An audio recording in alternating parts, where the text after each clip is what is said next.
Welcome back to my channel, folks, on this hot day in mid-June 2025, where we look at another plant in the 50 Flowers in 50 Days series. The plant that we are looking at today is a plant called self-heal or Prunella vulgaris, which is a plant in the mint family or the family Lamiaceae. Self-heal has a violet or purple inflorescence, and it is very much a low-lying ground plant, rarely exceeding 20 centimeters in height, or often less where it is cut under lawnmowers. In today's episode, we will be looking at the zygomorphic flower of self-heal and explaining its significance in terms of pollination of the Lamiaceae. The flower structure or corolla of self-heal, like most Lamiates, consists of a two-lipped structure of an upper flower hood and a lower-lipped landing platform, hence the term labiate. The lower-lipped platform, particularly the mid-petal, is reflexed downwards, thereby causing the insect pollinator to huffle and shuffle upwards into the upper flower hood, where the anthers are located. Self-heal has opposite paired leaves upon its stem, and the stem, like all Lamiaceae, is largely square. All will become apparent when we consider the finer flower detail in the video which follows. Self-heal contains 5 sepals with short pointed teeth and adopts a secondary function later in its life cycle. The sepals become flattened and pressed against the flower body, where it forms a small case in which the 4 developing seeds reside until they are dispersed. Self-heal is known by a number of self-explanatory common vernacular names, none the least self-heal, heal-it-all, heart of the earth, carpenter's herb, brownwort or blue curls. The term carpenter's herb relates to the many injuries that carpenters in bygone days sustained, namely cuts and abrasions, to which the styptic properties of self-heal cause rapid healing. We turn now to the interesting tale of the Latin binomial, where the prefix Prunella is thought to be derived from a misspelling of Prunella, also known as quinsywort or throatwort, where self-heal was traditionally used to treat sore throats and other respiratory issues. A word in itself which is derived from German die Brunn, the German name for diphtheria, which Prunella was historically used to cure. The suffix is straightforward, meaning vulgaris or common. It may come as some relief to ladies named Prunella that they are named after a dainty blue flower, as opposed to an infectious respiratory condition, as a result of an error made by Linnaeus, where it was not possible to rename or reassign the original taxonomy. Let us briefly comment on the habitat of self-heal. It grows on roadsides, gardens, waste places and woodland edges, with a preference for basic or neutral soils. But the key feature of this grassland plant is that it is low growing, less than 20 centimeters, and a plant of cut, mown or grazed grassland.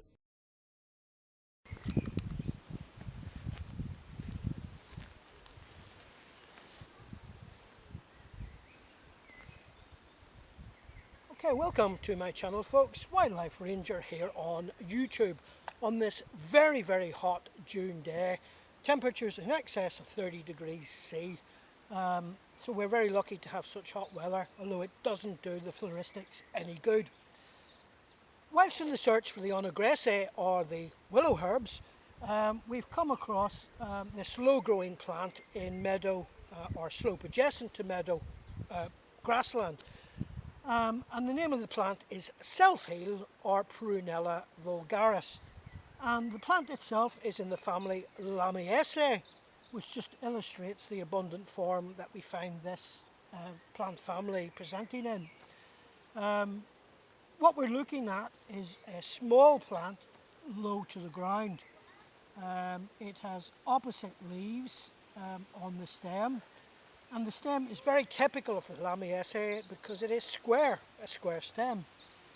As we move up towards the bracts, the flowers are very typical again of the Lamiaceae, the zygomorphic form, where it consists of a hood and an enclosed petal tube or corolla, which only the long-tongued insects can really get a purchase on. So the plant again is self-heal. It's in the family Lamiaceae, and it clearly has implications for the doctrine of signatures, which we'll deal with after this short clip. As always, before we embark on our journey into the field, we look at the features and characteristics which will enable us to identify and find the plant. Likewise, we include a detailed botanical slide which may be stopped at any point for those of you who may wish to study the plant in detail. Let us commence by looking at the flowers of self-heal. The plant is a member of the family Lamiaceae or the mint family.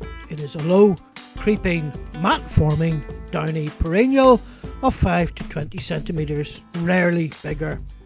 The blue-violet flowers are borne in dense clusters on leafy stems, and the flowers grow from a club-like square-whorled cluster, and below the club is a pair of stalkless leaves. The inflorescence consists of a two-lipped corolla, of an upper-lipped hood, and a lower-lipped platform of 3 petals, hence the term labiates. The flower is blue-violet in colour, and it has 5 petals. The upper 2 join to form a hood, and the lower 3 reflex back to form a landing platform for pollinators. As follows, we'll be looking at the finer detail of the plant. However, the plant consists of 5 sepals, approximately 5 to 9 millimeters long, which compress to form a scale-like pouch in which 4 seeds develop. It has 4 stamens, 2 long, 2 short, under the upper hood, and 2 stigmas on long forked bifid styles. It has 1 ovary, deeply 4-lobed. Self-heal flowers in the summer months between the months of June and September. It's not the objective of this video to cover the confusion species, although we have already covered bugle in the 50 flowers series, and we include these slides as a pointer to confusion species. We are now going to look at the significance of flower shape and flower symmetry in relation to pollination.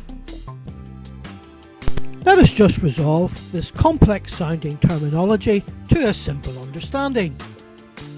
A zygomorphic flower has bilateral symmetry, whereas an actinomorphic flower has more than one plane of symmetry, and we explain why that is important in terms of the pollination sequence. Zygomorphic flowers are pre-programmed and adapted by hundreds of years of evolution to place usually a dependent pollinator in the optimal position for cross-pollination to occur. If we compare and contrast the actinomorphic flowers, those with more than one plane of symmetry, we see a much wider approach to generalised pollination with a wider range of pollinators. And as we have seen in the family Asteraceae, we have seen many different insects visit the many disc florets, pollinating in a production line fashion. Zygomorphic flowers with a predisposition to a specific insect pollinator or group of pollinators, such as the long-tongued bees, are much more prone to species extinction, and zygomorphic flowers include things like the orchids, the Orchidaceae, and the Violaceae. As we are looking at the Lamiaceae, let us take a close look at some of the evolutionary adaptations in the structure and function of the self-heal flower. Let's begin by looking at the stamens located in the flower hood, 2 long and 2 short. As can be seen in the images, the 2 long stamens towards the rear of the hood form a peg-like structural support for the hood. The two short stamens reveal their anthers to a visiting pollinator. Located further into the hood is two stigmas located on a long forked bifid style. It is interesting aside to compare the structural adaptations with that of bugle, which has a regressed upper lip or hood and a groove in the lower petal for the insect tongue. Let us now look at the sepals and their secondary function. These 5-toothed, sharply pointed sepals, once they have disengaged the loosely aggregated corolla or flower tube, will become adpressed or pressed against the main flower body, forming a pouch in which the 4 developing seeds or nutlets will reside until they are released.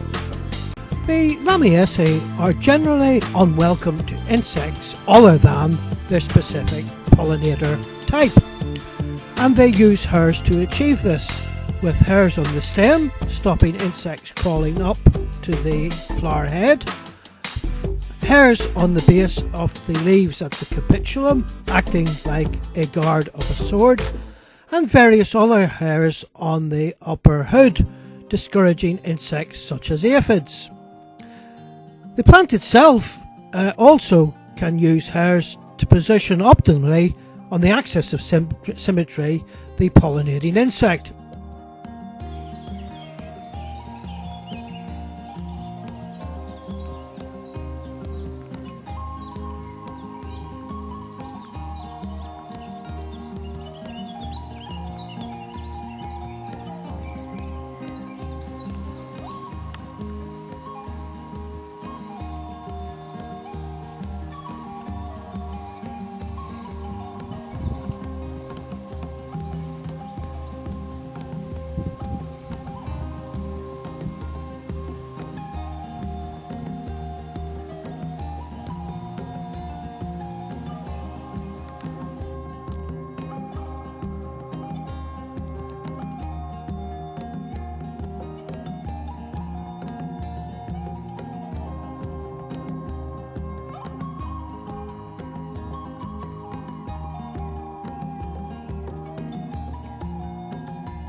The leaves are paired on the stem of self-heal. They are approximately 2 to 5 centimeters in length, oval or diamond shaped, and sometimes the margins may have a red or crimson colour. The leaf margins may be roundly toothed or unbroken, and the stem is square and downy, which is typical of the family Lamiaceae.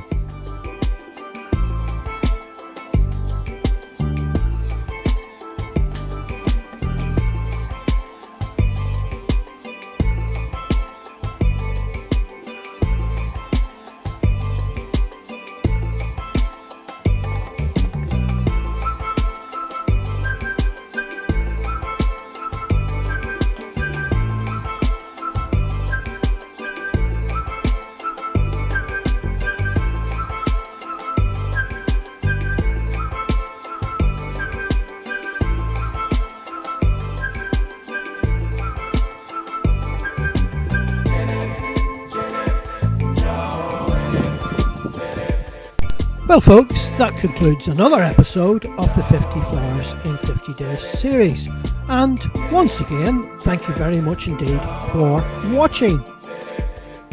If you have enjoyed this video and found it interesting or educational, please like, share or subscribe so that we can bring you another episode in the series.